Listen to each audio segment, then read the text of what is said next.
kind of a novelty advantage being here in that I am the only Jewish comic ever that performs here. No, I'm a faggot. I'm just kidding. I like that there's so many straight comics, straight male comics. I really appreciate that because as the legend tells you, we can smell you. We can smell you right now. You know what it's like, boys? Skid marks. Get some fucking new hanger, lazy homos.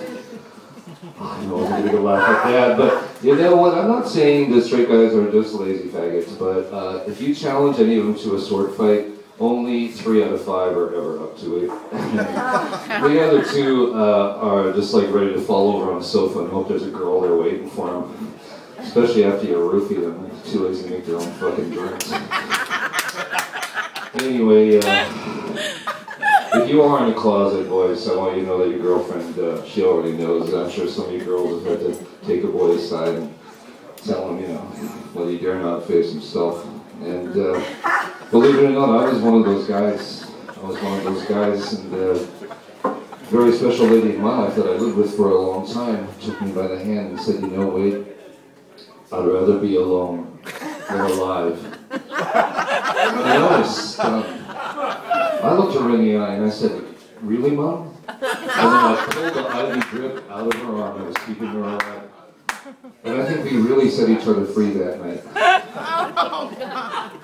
I feel that you're a very young crowd. I see that you're very young. And I think that a lot of you are not going to realize how much your parents mean to you until after they're dead.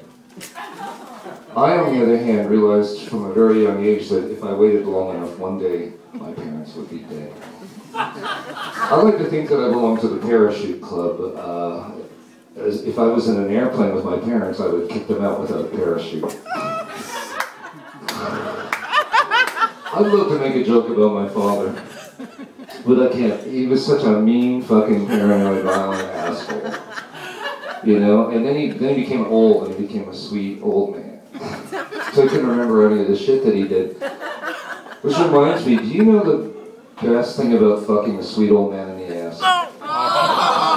If you fuck him hard enough, you break his hips and you can never get away from you. How are you looking now? Well, that moment never happened for me and my dad. Because he died in the ICU as I was running up the emergency ramp.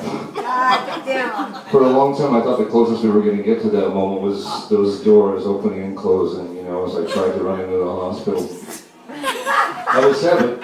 I realized if I got old enough, one day I could run up that ramp and fall down and break my own hips and whack off. How do you like me now, pal? Which would be weird, but so satisfying. Wow, I almost distracted myself. The great thing is, I got to choose the song at the funeral, and I got to be a pallbearer. I don't know if you guys are familiar with the Whitney Houston song, but I discovered long ago